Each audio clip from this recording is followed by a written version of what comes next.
good day of work out there. Really looking forward to Military Appreciation Day. We had the Stars and Stripes helmet on today at practice, and I think the players are looking forward to it as well. I know we're going to have a great turnout from our own Rutgers ROTC contingent.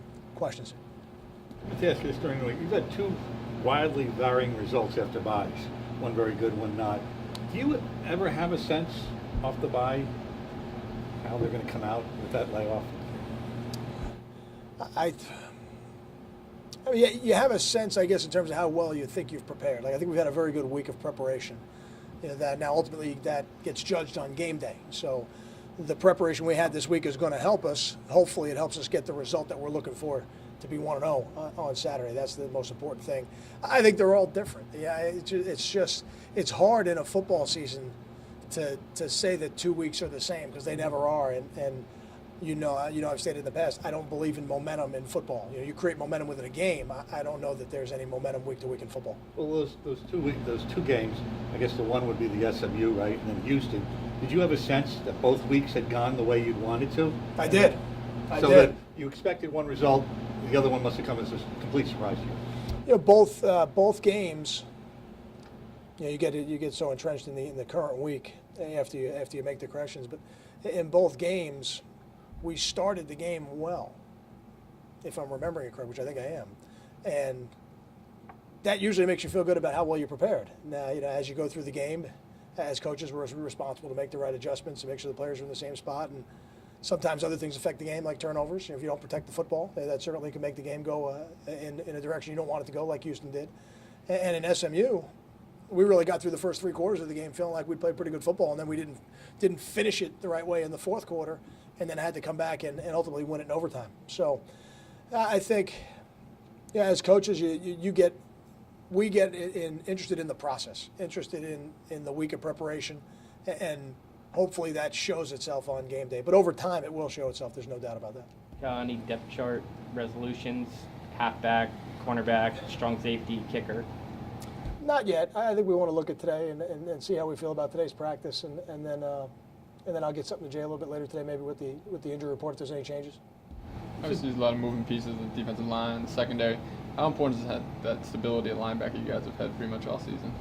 I think it helps. The defensive line and the receiver position, there are a little bit of rotation positions to begin with. So you're always going to have guys moving in and out, and I think that helps from a standpoint of when you have injuries. I don't know that the injuries necessarily hurt your continuity because those guys are all playing with each other all the time. And for us, we've tried at times to play with 9 defensive linemen this year. And same thing at receiver. We try to play a lot of receivers and keep those guys fresh so we can run the deeper routes in our offense effectively. At linebacker, it's generally not a position of rotation. You'd like to have your guys in there and allow them to see what's in front of them and have a feel for what the offense is trying to do to you. And we've been fortunate. We've stayed pretty healthy at the linebacker position with the exception of the kidney injury, the kind of freak injury that Jamal had early in the year. So I think it has helped us get better as the year's gone on. Did you know that Longer could step in and fill those bigger roles he has, or has it been a pleasant surprise? I had a lot of confidence coming into the season that Steven would play at a high level, but he has to show us that on game day, and I think he's done that. So there's no absolutes in this business. We have a feeling as coaches that's how we set the depth chart, but ultimately the players got to go out and win that position on game day. What's the challenge of a 240-pound wildcat guy? They seem to vary sometimes. Either they're big, huge guys, or they can be quicker guys, right? Absolutely. And what's the challenge that he presents? I think the first challenge with the wildcat is you get unique formations, so it gives you something else you have to prepare for. You can have 2-back runs that you have to fit, but from 1-back sets where they can displace one of your defenders. So those are things that you have to handle in terms of game planning.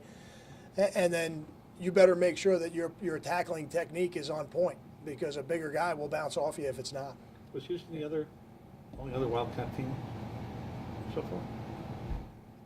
I believe that is correct. I'm trying to think of Norfolk. And were you pleased with the way you handled that wildcat situation?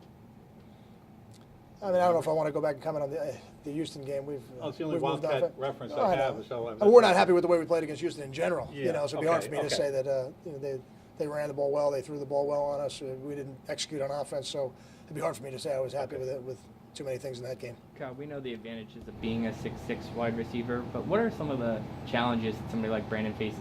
Footwork is something that would probably come to mind, and how does he handle those he has a lot of moving parts, obviously.